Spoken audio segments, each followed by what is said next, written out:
The other thing I've played this week is, as a noted high man on the predecessor, I of course had to get Dying Light 2 when it came out.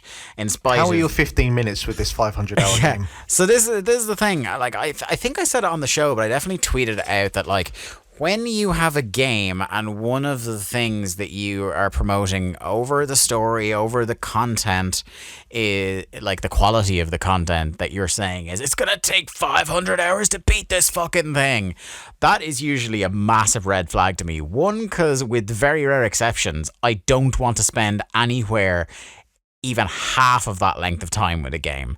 There are very, very few games, obviously FIFA, there's a running joke on the show that I do hundreds of hours of FIFA a year, but in terms of like substantial kind of like open world games or story based games, single player games, things like that, I realistically have maybe spent around the 200-hour mark with a handful in my entire life. Like, cumulatively, I've probably played Doom that much, the original 93 Doom. I have played Breath of the Wild that much. I have played Witcher 3 that much. No, I wouldn't have played any of the Metal Gear Solid games that much. There's very few games I'd want to fucking play 10% of that time for. Yeah. There's very few games I want to play longer than 15 minutes of. Yeah. I don't call it the Garrett method for nothing. God, we got to make this a t-shirt. I opened Dying Light 2. I wouldn't say, because of that red flag that I just mentioned, I wouldn't say I had the highest hopes in the world. That definitely dampened my expectations a bit. But so far, I am really enjoying my time with it. Not enjoy it to 500 hours, but the kind of the thing that really does grab me about it is the kind of premise is the Haran virus that is kind of what's going on here, because they're not zombies, they're infected, don't you know? Why does everybody do that, by the way? Why does everybody like, oh, they're walkers, they're not zombies? People have a real problem with like doing a zombie thing where they're calling them zombies. It's a whole thing, So I can't remember who it was the first person that said that. It's like, it's so weird that like there are so many zombie properties and so few of them exist in a world where the concept of zombies in pop culture doesn't exist. Is it like a happy birthday song thing where secretly somebody owns the copyright to the word zombie? Yeah, George. It's Rob Zombie who owns zombies. Yeah, every time you have to pay him like $2 every time you mention zombies. So I'm really enjoying my time with it. I think it looks great. The gimmick of this one, like I said, so the first game was right after 0 Hour, when the outbreak was kind of limited to a few cities that had been kind of walled off from the world to stop the infection spreading. Basically, the entire world has fallen. A couple of decades have passed since the outbreak now, and the world is kind of Last of Us style, overgrown and ruinous, and the city, you are led to believe that the city that this all takes place in is essentially the last human city, or one of very few in the entire world that hasn't been completely overrun at this stage. And what's great about it being a couple of decades later is it gives you the kind of the creative freedom to go, right, in the intervening couple of decades there has been more mutations on the infected, so rather than just having to go through the exact same enemies, there's some new twists on it. It adds some different things to combat. I think they've made combat a bit more dynamic in this. There's some cool shit you can pull off. In particular, there's better combat if you can get good at it. There's cool combat strategies and combos you can do for doing crowd control. So you will rarely face one enemy at a time. It will often be like a minimum of 2 to 3 enemies at a go, whether they're human or infected.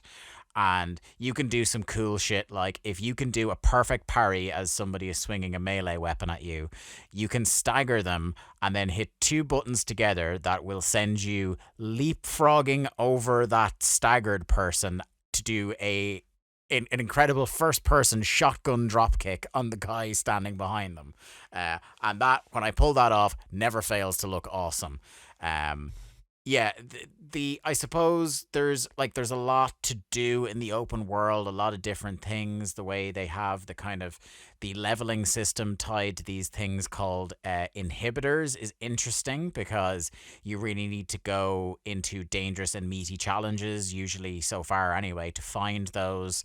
Um, and they break that leveling up system away from the skill tree, so you can upgrade your combat and your parkour without necessarily leveling up yourself, which I think is interesting and kind of speaks to the depth of content and activity you can do in this. It is still a heart racing experience to go outside at all in the night during this game, because the whole gimmick of Dying Light is that at nighttime the really fucking hard as nails infected that some types you literally will not be able to stand and fight.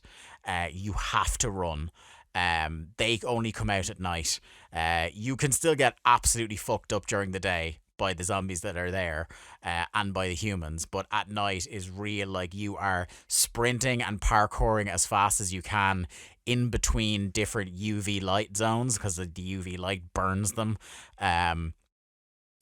So it's really like nighttime. Like even you get a in your throat, like when you see this, like this mission needs to be done at nighttime. I was like, I'm coming back to that later. I am not feeling confident right now to do that. So it's pretty cool. Game looks great. It still has that good feel to the parkour. It's pretty intuitive. I think maybe it's got a smaller margin for error if you kind of like fall short or aren't aiming right for the next ledge or what have you. I feel like compared to the first one. Finally, I guess the main problem I have with it, and it's something that apparently is being fixed in a patch today, is that periodically, even when you have it on performance mode as opposed to fidelity mode, there are occasional, like, for maybe a quarter second or less, a flicker of black. And I thought at first, I was like, are they trying to get so immersive with the first person thing that they're literally showing me blink?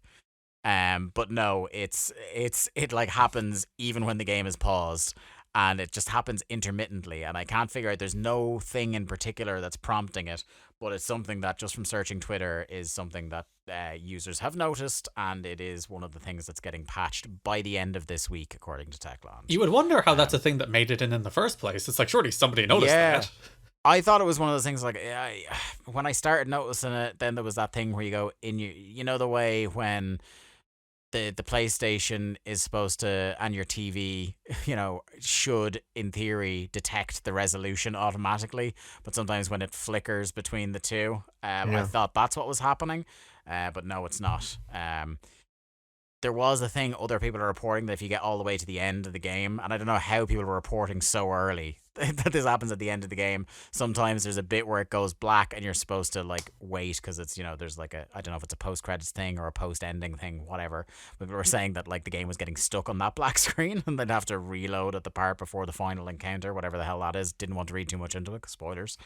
But yeah, I don't know necessarily, like, and it's not bad and it doesn't happen all the time and it never happens for long, but yeah, it feels like one of those things that it should have been really obvious at the start, but I don't know, and I don't even know if it's on all platforms or anything like that, but once that is out of the way, I'm gonna be really fucking enjoying this game. It's really fun, really good so far. It's given me what I want. I just hope that, you know, the deeper I get into it, it doesn't become obvious how much they're padding out this 500 hours. Yeah, one of the things I'd read about or heard about from the brief bits I'd seen is that like there's a lot of stuff that you don't get till later on in the game, and like that makes the game a lot more fun. And it's like, why the fuck did you not give me that earlier on? That's a kind of common criticism I've seen so far. And the thing that's cool about the city in this being more kind of decrepit and shit like that, and things being further along since the collapse of society, is that you get buildings that are in like such disrepair that there are little corners and little holes and little ways to navigate buildings and little hidden rooms or basements and shit like that you might miss the first couple of times you're going through a building. There's so much to fucking explore. Like the game basically tells you within the first couple of missions is like, you know, in not in so many words, is like, chill out with the fucking critical path stuff, mate. You won't believe the shit that's out there. Just go for a wander. And the game is pretty good at when you can come across random encounters, like there could be, a bolter infected that you might have to go chase down, or somebody from a different faction. There's an opportunity to have an encounter, or something that's cooler. There every so often there are these rooftop gardens in the city that have components in them. Like some of them are metal scrap and things like that, but they usually have like honey and chamomile, which are the two ingredients for casting or for crafting med kits. So like you're encouraged to hop along the rooftops. Much like the first one, the worst thing you can do in a Dying Light game is walk along ground level at all ever. Uh, because zombies kind of just hoard around the ground level, and it will be a bad time for you very quickly, no matter how good you are at swinging lead pipes into skulls. But then, of course, it will make you for different things. Like I came across, as I was, running across rooftops, I came across a military convoy down on ground level. So the idea is to try and either kill or distract the infected away from this military convoy, and then you have to go down to the military convoy and individually lockpick each vehicle to try and get the rare shit out of them. So it's like a real kind of, because it's first person, you can't see around you until the fuckers are on top of you. It's really like, oh fuck, have I distracted them long enough? Do they know I'm here? Get the stress of the lockpick, and it's good shit. Yeah, I'm a fan. I'm really enjoying it so far. Don't think it'll win you over if you weren't into the original though.